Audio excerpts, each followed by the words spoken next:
Desde el Congreso resaltaron que la guerrilla de las FARC haya cumplido con la liberación de los 2 soldados en Arauca, pero dicen que ahora el país espera la liberación del general Alzate y sus 2 acompañantes. Asumimos esto con mucha complacencia, el cual 2 colombianos, soldados de la República, hayan sido liberados y puedan retornar nuevamente a sus familias y a la libertad. Sin embargo, esto no puede interpretarse como un gesto de paz ni de buena voluntad por parte de la FARC, puesto que era lo mínimo que ellos debían hacer. Repetirle al presidente Santos, cualquier proceso de paz debe incorporar de inmediato la cesación de actividades criminales de parte de la organización que entra en el proceso. No lo está haciendo.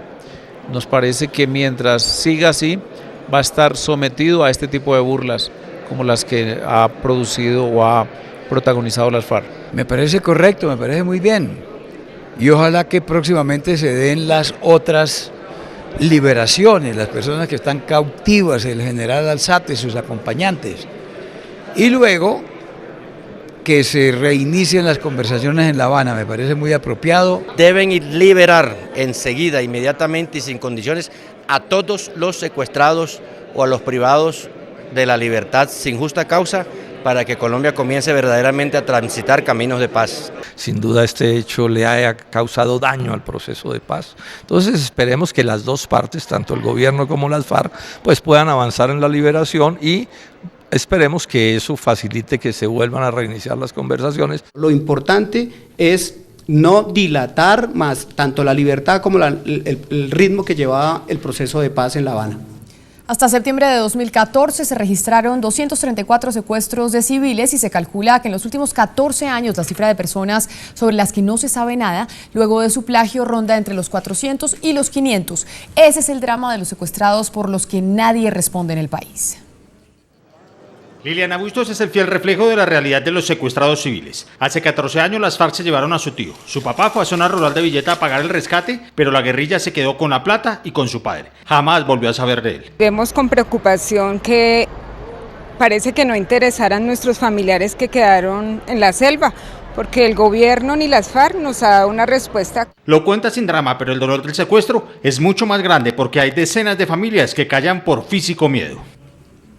Y precisamente para profundizar más en este tema, tenemos en estudio a la directora de la Fundación País Libre, María Consuelo Jáuregui. Doctora Jáuregui, muy buenas noches y bienvenida. Buenas noches, muchas gracias. Queremos tratar 2 temas con usted y empiezo con el primero, sobre los secuestrados que se han visto en este año o durante las negociaciones del proceso de paz. ¿Ustedes cuál es la cifra que tienen específicamente sobre esos secuestrados de estos 2 años y quiénes los han plagiado?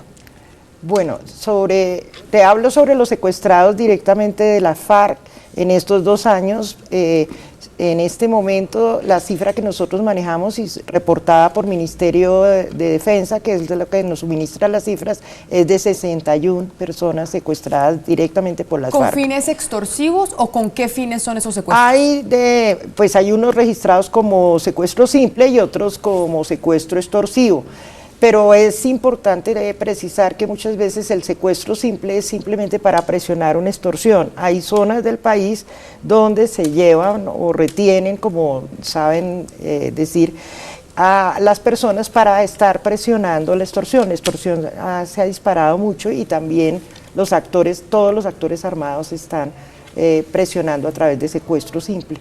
Doctora Jáuregui, sí. Hay que recordar que las FARC dijeron cuando se iniciaron estos diálogos de paz que como un acto de buena voluntad frente a la paz no iban a volver a secuestrar. Sí. En este sentido, ¿usted ha oído alguna reacción de las FARC? ¿Ha tenido la Fundación País Libre alguna reacción de las FARC frente a esta cifra escandalosa que usted plantea? Porque como si nada, ahí siguen con los secuestros y haciéndose los bobos. No, las FARC realmente no han manifestado nada, aunque fue el compromiso, uno de los compromisos fue acabar con ellos no volver a secuestrar, y a nosotros nos sorprende que esto siga sucediendo, que las cifras están ahí y que no hay ninguna declaración. También nos sorprende porque este año ha habido 22 secuestros a septiembre 30, más los 5 secuestros de este último mes, son 27 secuestros, y no ha habido tampoco una reacción ni una manifestación del gobierno frente a esos otros secuestros que están registrados por el mismo Ministerio de Defensa. Después del secuestro del general Alzate, donde el presidente Juan Manuel Santos suspendió los diálogos, la gente empezó a comparar y decir, se da la suspensión de los diálogos con el secuestro de un general, pero no con esos 22 casos que usted dice se han dado este año y 60 sumando los 2 años. Después de eso, ¿han tenido ustedes comunicación con el Ministerio de la Defensa, con la Presidencia, con los negociadores, para saber por qué la diferencia en las reacciones? No, realmente no ha habido sino las manifestaciones públicas que se han dado, pero para nosotros sí es muy preocupante que haya, digamos, una reacción tan fuerte frente al secuestro del general Alzate realmente, y pues interpretamos que fue una reacción en un momento que acumulaba una serie de situaciones que se estaban presentando, como fue el asesinato de los 2 indígenas, que parece que se nos olvidó también, el secuestro de los 2 soldados liberados hoy, más el secuestro de las 3 personas, entre ellas el general Alzate. Pero sí nos sorprendió que no se hubiera hecho ninguna manifestación frente a los otros secuestrados. Pues doctora Jáuregui, directora de la Fundación País Libre, gracias por estar con nosotros y seguiremos en contacto para saber qué pasa con esos secuestrados que aún no se sabe su paradero. Con mucho gusto y a la orden, y muchas gracias por la invitación. Feliz noche.